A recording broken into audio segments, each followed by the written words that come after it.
어스틴 주님의 교회에 오신 여러분들을 환영합니다. 하나님의 능력의 말씀으로 이 땅이 회복될 것을 기대합니다. 안녕하세요, 성도 여러분. 3월 27일 월요일 말씀 묵상 시작하겠습니다. 오늘 함께 나눌 말씀은 사무엘상 28장 15절부터 19절 말씀입니다. 사무엘상 28장 15절에서 19절 말씀 함께 읽겠습니다. 사무엘이 사울에게 이르되 네가 어찌하여 나를 불러 올려서 나를 성가시게 하느냐 하니 사울이 대답하되 나는 심히 다급하나이다. 블레셋 사람들은 나를 향하여 군대를 일으켰고 하나님은 나를 떠나서 다시는 선지자로도 꿈으로도 내게 대답하지 아니하시기로 내가 행할 일을 알아보려고 당신을 불러 올렸나이다 하더라. 사무엘이 이르되 여호와께서 너를 떠나 내 대적이 되셨거늘 네가 어찌하여 내게 묻느냐. 여호와께서 나를 통하여 말씀하신 대로 네게 행하사 나라를 내 손에서 떼어 내 이웃 다윗에게 주셨느니라. 네가 여호와의 목소리를 순종하지 아니하고 그의 진노를 아말렉에게 쏟지 아니하였으므로 여호와께서 오늘 이 일을 내게 행하셨고 여호와께서 이스라엘을 너와 함께 블레셋 사람들의 손에 넘기시리니 내일 너와 내 아들들이 나와 함께 있으리라. 여호와께서 또 이스라엘 군대를 블레셋 사람들의 손에 넘기시리라 하는지라. 아멘. 성경을 읽다가 보면 정말 회개하고 이해가 안 되는 그런 장면이 나올 때가 아주 가끔씩 있습니다. 오늘 본문이 그런 장면들 중에 하나인데요. 구약 성경 어디에서 찾아볼 수 없는 회개한 장면이 등장합니다. 사무엘상 28장 3절에 보면 사무엘이 죽었을 때 사울이 이스라엘 땅에 있는 모든 신접한 자들, 그러니까 무당과 박수들을 다 쫓아내었습니다. 한국에만 박수와 무당이 많은 줄 알았는데 고대 이스라엘에도 그런 사람들이 있었습니다. 옛날이나 지금이나 참 많은 사람들이 영적인 것에 관심을 많이 가지고 있고 또 자신의 미래에 대한 궁금증이 많기 때문에 이런 박수와 무당을 많이 찾습니다. 저도 가끔 TV에서 무당이 어떤 사람으로 빙의가 되어서 고객들에게 말하는 장면들을 본 적이 있습니다. 죽은 사람들 가운데 또 고객이 얘기하고 싶은 사람을 요청하면 무당이 그 사람으로 빙의가 되고 그 사람과 똑같은 목소리로 이제 그 고객에게 말하는 것을 보았습니다. 그런 것들을 볼 때 참 신기하다는 생각도 들고 이게 정말일까 하는 의문도 들었습니다. 근데 신앙생활을 오래 하면서 그리고 성경을 또 연구하면서 깨달은 것은 그 모든 것이 마귀의 거짓 혹은 마귀의 속임수라는 것입니다. 마귀는 처음부터 속이는 자였습니다. 그래서 어떤 방법을 써서라도 우리가 영적인 부분에서 오해하도록 만들고 또 두려워하도록 만들려고 합니다. 옛날 사람들이나 또 무속신앙을 가지고 있는 사람들은 사람이 죽으면 그 영혼이 이렇게 떠돌아다닌다고 믿습니다. 세상에 무슨 어떤 미련이 있었다든지 억울한 것이 억울한 것이 있으면 그것이 해결될 때까지 세상을 이렇게 떠돌아다닌다고 믿습니다. 그래서 굿이나 어떤 제사를 통해서 그 떠돌아다니는 영혼들을 위로하고자 하는 것이죠.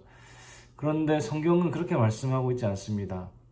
사람이 죽으면 예수님을 믿고 구원받은 사람들은 천국으로, 그리고 구원받지 못한 사람들은 심판받아 지옥으로 가게 됩니다.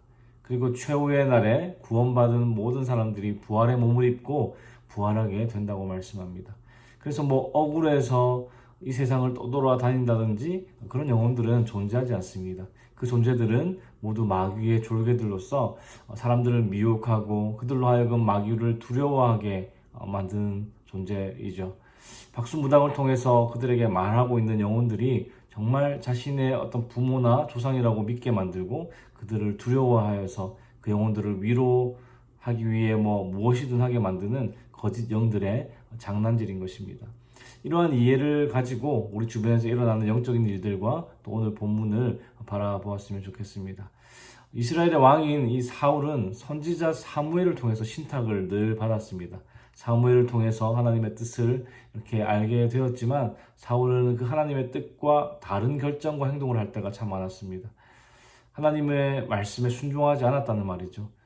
여러분, 사람도 그렇지만 누군가에게 이렇게 마음을 다해 조언을 해주었는데 잘 듣는 것 같더니 결국은 내 말대로 안 하는 사람들이 있지 않습니까?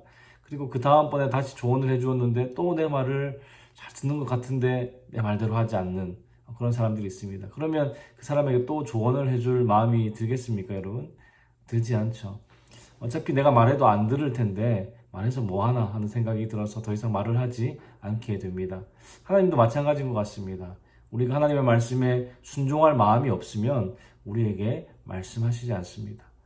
사울이 이스라엘의 왕이기 때문에 하나님께 제사도 드리고 또 선지자 사무엘을 통해서 하나님의 말씀을 이렇게 듣기도 했습니다. 그러나 항상 그의 관심은 사람들 앞에서 어떻게 보이는지, 사람들이 얼마나 자기를 칭송하는지에만 관심이 있었습니다. 하나님에 대한 어떤 경외는 찾아볼 수가 없었습니다. 분명한 하나님의 말씀과 지시가 있었는데도 하나님의 질서를 어기고 또 본인이 제사장도 아니면서 제사를 드렸습니다. 그리고 하나님께서 아말렉을 모두 진멸하라고 명령하셨지만 본인의 판단에 따라 좋은 동물들은 죽이지 않고 이렇게 킵해두는 그런 일들을 저질렀습니다. 하나님의 말씀에 순종하지 않는 사울에게 또 순종할 마음이 없는 사울에게 하나님께서 더 이상 말씀하시지 않았습니다. 그리고 하나님의 신탁을 전해주던 사무엘도 이제 죽었습니다. 이스라엘의 영적인 아버지인 사무엘이 죽고 나서 사울은 그 땅에 있는 모든 박수와 무당, 그러니까 신접한 자들을 쫓아냈습니다. 이스라엘의 율법에 신접한 자와 박수를 믿지 말고 그들을 추종하여 스스로 더럽히지 말라는 그런 하나님의 명령이 있습니다. 레위기와 민수기에 나오는 말씀인데요. 사울은 마치 이렇게 어떤 종교개혁을 하듯이 율법에 따라 이스라엘에 있는 모든 신접한 자들을 다 쫓아냈습니다. 사울이 이제 정신을 차렸나? 라고 생각할 수 있는 부분이죠. 그런데 이것이 사울의 진심이 아니라는 것이 곧 드러나는 일이 생겼습니다. 사무엘상 28장 1절에 보니까 블레셋이 이스라엘과 전쟁을 하기 위해서 쳐들어왔습니다. 사울도 온 이스라엘을 모아서 전쟁을 준비했습니다. 그런데 사울이 블레셋 군대를 딱 보니까 너무 두려운 거죠. 너무 두렵고 마음이 크게 떨렸습니다. 만약에 사무엘이 살아있었다면 하나님께서 이스라엘에게 승리를 주실 것인지 사무엘을 통해서 이렇게 듣고 평안한 마음으로 전쟁에 임할 수도 있었을 텐데 지금은 하나님께서 꿈으로도 또 다른 선지자들을 통해서도 아무런 말씀을 하지 않으시니 너무 두렵고 답답했습니다. 결국 사울은 자기가 쫓아내었던 신접한 자를 찾아 나섭니다. 분명히 율법으로 금지된 것이지만 늘 그랬듯이 하나님을 무시하고 하나님의 뜻을 무시하고 자신의 뜻대로 신접한 자를 찾아갔습니다. 그리고는 신접한 여인에게 사무엘을 불러내라고 명령했습니다. 죽은 사무엘을 불러내라고 명령했습니다. 오늘 본문 15절 다시 한번 읽어보겠습니다. 사무엘이 사울에게 이르되 네가 어찌하여 나를 불러올려서 나를 성가시게 하느냐 하니 사울이 대답하되 나는 심히 다급하니이다. 블레셋 사람들은 나를 향하여 군대를 일으켰고 하나님은 나를 떠나서 다시는 선지자로도 꿈으로도 내게 대답하지 아니하시기로 내가 행할 일을 알아보려고 당신을 불러 올렸나이다 하더라. 사울은 이 급박한 상황이라 어쩔 수 없었다면서 사무엘의 영혼을 불러낸 그 이유를 설명합니다.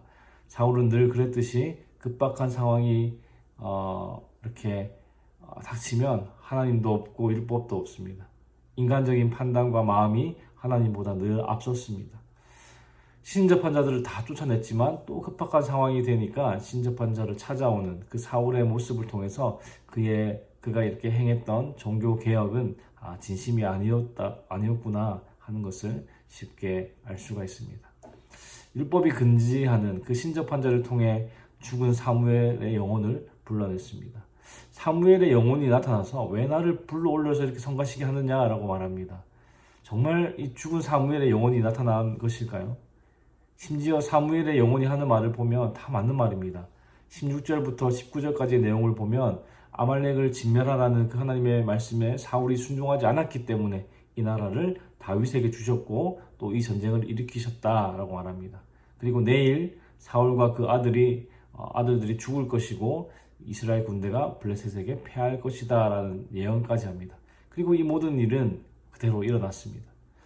사무엘의 영혼이 한 말이 다 맞았기 때문에 신접한 여인이 불러낸 이 영혼이 정말 사무엘의 영혼이 맞구나라는 생각이 들지 않습니까, 여러분? 저는 어릴 때 이 부분을 읽으면서 참 많이 혼란스러웠습니다. 이 영혼이 정말 사무엘의 영혼일까? 그가 하는 말이 전부 맞는 말이고 다 이루어졌는데 정말 사무엘의 영혼이 올라온 것이 아닌가라고 생각하기도 했었던 것 같습니다. 그러나 결과가 다 맞다고 해서 모든 것이 합리화될 수는 없습니다. 여러분, 사람들이 왜 점집을 많이 갑니까, 여러분? 점 보는 무당이 실제로 맞추는 일도 많기 때문일 겁니다. 점을 볼 때마다 무당이 하는 말이 다 틀리면 누가 점 보러 가겠습니까? 맞는 말도 많이 있기 때문에 무당에게 가서 미래를 물어보는 사람들이 많을 텐데, 그렇다고 무당이 맞는 말을 다 했다고 해서 미래의 일을 좀 맞췄다고 해서 무당의 모든 말이 진리가 될 수 있습니까, 여러분? 그렇지 않습니다. 미래의 일에 대해서는 누구나 확률적으로 맞는 말을 할 수도 있는 것이죠. 예를 들어서 제가 여러분들에게 이번 주간에 어려운 일이 생길 것입니다 라고 말을 한다면, 정말 어려운 일이 생긴다면 저에 대한 강한 믿음을 가지게 되실 것이고, 또 정말 또 다른 미래를 저에게 물어보실 겁니다. 그러나 어려운 일이 생기지 않는다면 그냥 넘어가는 것이죠. 어려운 일이 안 생겼는데 왜 그런 거냐고, 어려운 일이 생기게 해달라고 하는 사람이 있겠습니까? 사실 사무엘의 영이라는 이 존재가 한 말이 맞느냐 틀리느냐가 중요한 것이 아닙니다. 이스라엘의 왕이라는 사람이 하나님이 아니라 신접한 자를 찾아왔다는 것 자체가 그릇된 일입니다. 과정이 그릇되었다면 아무리 좋은 결과가 나오더라도 그것을 합리화할 수는 없는 것입니다.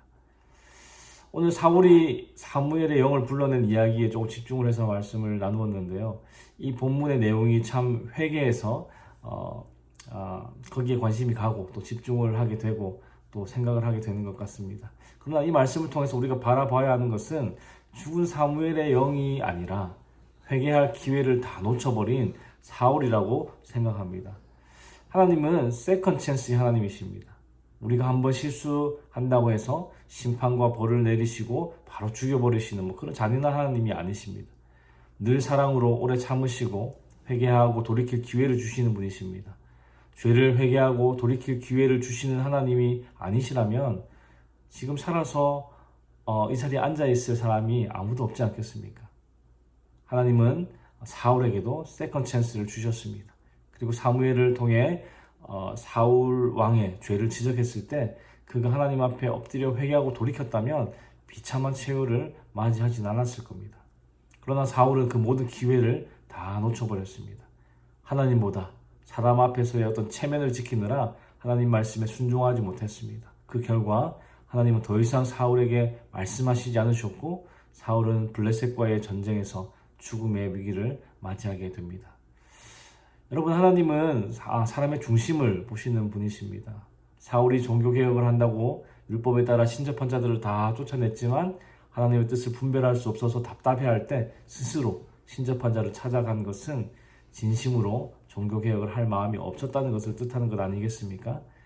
하나님 앞에서 겉으로는 열심인 척, 율법에 순종인 척 하지만 결국 하나님의 말씀에 순종하기보다는 자신의 뜻대로 사람들에게 인정받는 결정을 하며 살아갔던 사울의 모습을 보게 됩니다.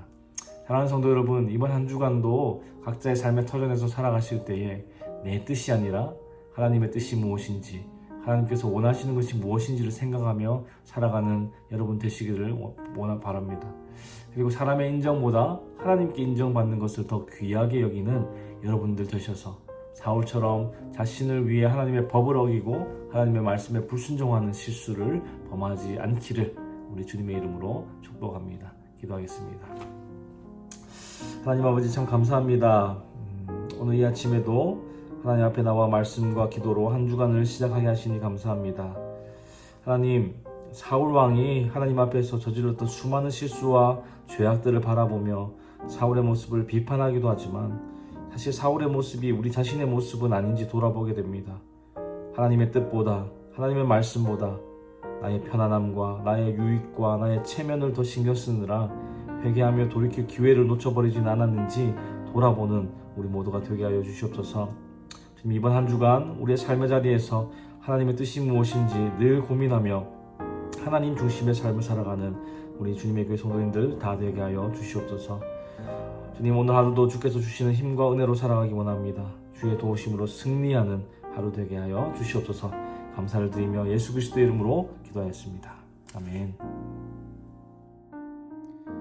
월요일 기도 제목으로 기도하겠습니다. 첫 번째, 하나님께서 허락하신 여러 가지 감사의 제목으로 기도하실 때에 우리의 가정, 교회, 생업, 학업, 건강 등 여러 가지 삶의 기회들을 감사하며 기도하기 원합니다. 두 번째, 한 주간 예수의 흔적이 있는 삶이 되도록 기도하실 때에 우리의 모든 삶의 터전에서 우리의 말과 행위를 통해 예수 그리스도가 드러나도록 기도하기 바랍니다. 세 번째, 호람되어 즉 하나님 앞에서의 삶을 살 수 있도록 함께 기도하시기 바랍니다. 그리고 선교사님들을 위해 기도하실 때에 태국의 전운주 선교사님, 그리고 아프간의 임동아 선교사님, 브라질의 김창현 선교사님을 위해 기도하겠습니다.